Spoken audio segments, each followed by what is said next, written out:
किशनगंज नाम के एक गांव में महेश कुर्ता और कपड़े बेचने का काम किया करता था। महेश अपने खानदान के साथ किशनगंज में एक दुकान चलाता था और उसी दुकान में रहा भी करता था। महेश के दुकान के आसपास कपड़े के बहुत सारे दुकान हो गए थे।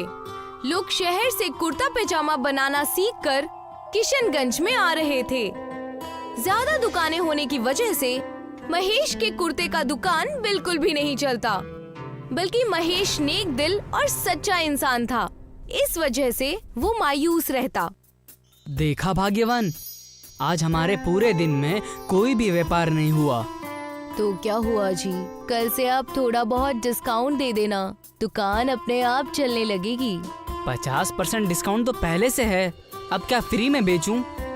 महेश अपनी दुकान बंद करने जा ही रहा था कि वहाँ पर सूर्यदेव एक फकीर का रूप लेकर आए और कहने लगे, अरे भाई, कुछ रखा है क्या मेरे साइज का? है तो बताओ। ये कुर्ता है मेरे पास आपके साइज का, इसे ले जाइए। लेकिन मेरे पास पैसे नहीं हैं, ये पहले ही बता देता हूँ। पहले से ही दुकान ज्यादा चली नहीं है, ऊपर से द्वार पर आए भिक्षा को भगाना अच्छा नहीं होगा। इन्हें मैं ये कुर्ता दे ही देता हूँ। ये लीजिए, इसे आप रख लीजिए। पैसे की कोई दिक्कत नहीं है, आप इसे रख लीजिए। जैसे ही कुर्ता महेश ने आगे रखा, फकीर अपने असली रूप में आ गए, सूर्यदेव बनकर। तथास्तु बालक, तुम्हारा मन इतना साफ है, मैं तो तुम्हें बस परखने आया था। तुम तो बिल्कुल नेक दिल इंसान हो और बहुत अच्छे निकले। मालिक, आप इस रूप में? मैं तुम्हारे भक्ति भाव और तुम्हारे नेकी से प्रसन्न हुआ। अब से तुम्हारे दुकान पर जो भी कुर्ते आएंगे, मैं उन्हें सूरज का कुर्ता बना दूंगा। उस कुर्ते में बाहर से जितनी चमक होगी, उतना ही अंदर से मुलायम होगा। अगर आप ऐसा कर देंगे तो मेरा घर चल पड़ेगा, मेरे परिवार का भला हो जाएगा। सूर्यदेव की दुआ की वजह से सारे कुर्ते सूरज की तरह चमकने लगे। दुकान में इतनी चमक हो गई कि पूरा किशनगंज जान गया सूरज के कुर्तों के बारे में। जैसे जैसे लोगों को सूरज के कुर्ते के बारे में पता चला, लोग महेश की दुकान में सूरज का कुर्ता खरीदने आने लगे। देखते ही देखते वो छोटी सी दुकान बेहद बड़ी हो गई। भाग्यवान, कहाँ हो? सुबह से चाय भी नहीं पिलाई। आजकल तुम्हारा ध्यान कहाँ रहता है, ये पता नहीं। अभी लाई, ये लीजिए। ध्यान कहाँ रहेगा, नई तिजोरी ले आइए, हमारे पास रखने के लिए जगह भी नहीं है। हाँ हाँ, अरे ये कौन सी नई बात है? अभी उन पैसों को कहीं और रख दो, मैं कुछ बंदोबस्त करता हूँ। महेश अपने घर से बाहर निकलकर देखता है तो उसे चारों ओर सूरज का कुर्ता ही नजर आता है। ये देखकर वो बेहद खुश हो जाता है और दूसरे दुकानदारों के पास जाकर कहता है, अरे तुम अभी तक किशनगंज में ही रह रहे हो, अब चले भी जाओ। यहाँ तुम्हारा क्या रखा है? अब अजीब हो गए हो। याद रखना, इंसान जितनी तेजी से ऊपर जाता है, उतनी ही तेजी से नीचे भी गिरता है। वो सब तो बाद में देखा जाएगा। अगर तुम्हें सूरज का कुर्ता बेचना है तो लेकर बेच दो, मेरे दुकान से खरीदो और ज्यादा दाम पर शहर या दूसरे गांव में जाकर बेचो। इससे तुम्हें भी मुनाफा होगा और मुझे भी। बड़े आए हमें मिलाने वाले, भूल गए क्या जब तुम दिन भर दुकान में बैठकर मच्छर मारा करते थे? महेश उनसे बहसबाजी करके वहाँ से चला जाता है। महेश के बर्ताव से उसका खानदान भी दुखी था। साथ ही किशनगंज के दुकानदारों ने साजिश रची। क्या सोचा है तुमने यहाँ पर, बताओ? महेश की दुकान कैसे चौपट करनी है? अगर हमने उसकी दुकान चौपट नहीं की तो हमें बहुत परेशानी होगी।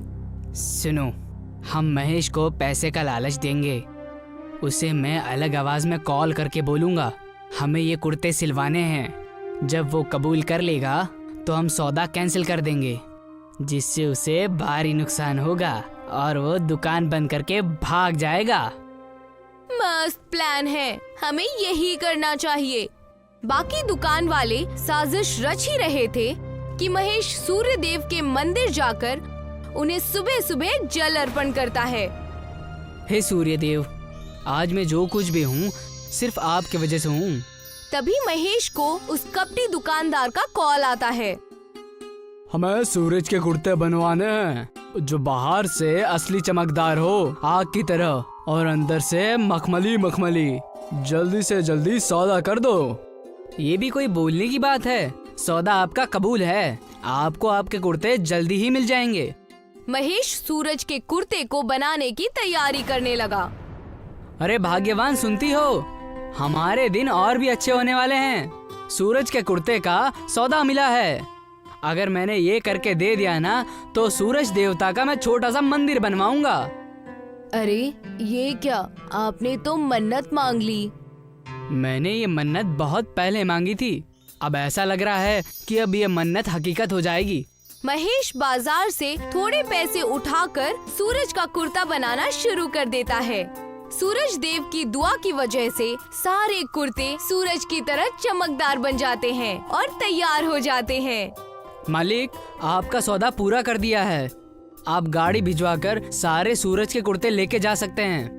जैसे ही महेश ने कॉल लगाकर ये कहा, महेश की दुकान में बाकी दुकानदार आ गए और कहने लगे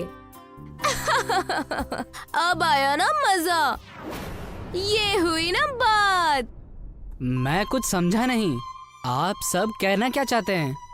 वो सौदा करने वाला कोई और नहीं, मैं ही था। मैंने ही तुम्हें गुमराह किया और तुमसे ही वो सौदे की बात की थी ताकि तुम्हारी दुकान ठप हो जाए।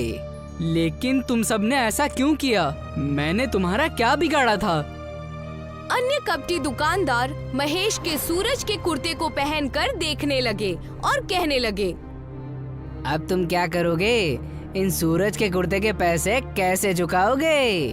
जैसे ही दुकानदारों ने महेश को ठगना चाहा, वहाँ पर सूर्य देव फिर से फकीर के रूप में आ गए और कहने लगे, ये सूरज का कुर्ता मैं खरीदूंगा, वो भी दुगुनी दाम में।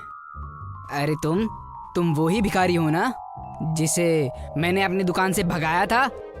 हाँ, ये मेरे दुकान पर भी आए थे, मैंने भी इन्हें निकाल दिया था।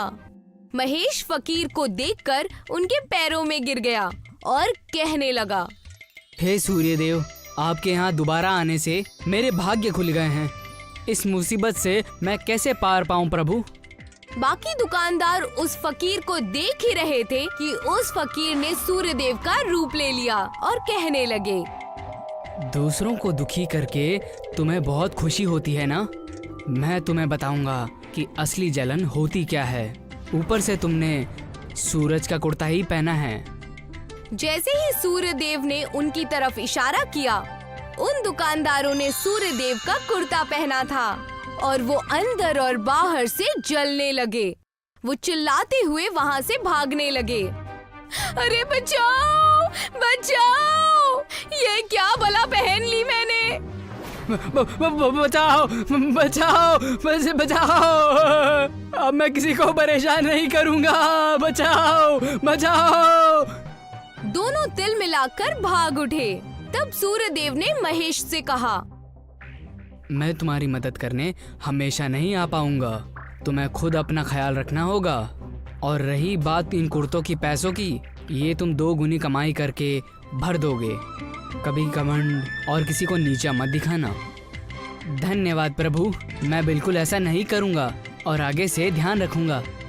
महेश फिर से नेक दिली की जिंदगी जीने लगा।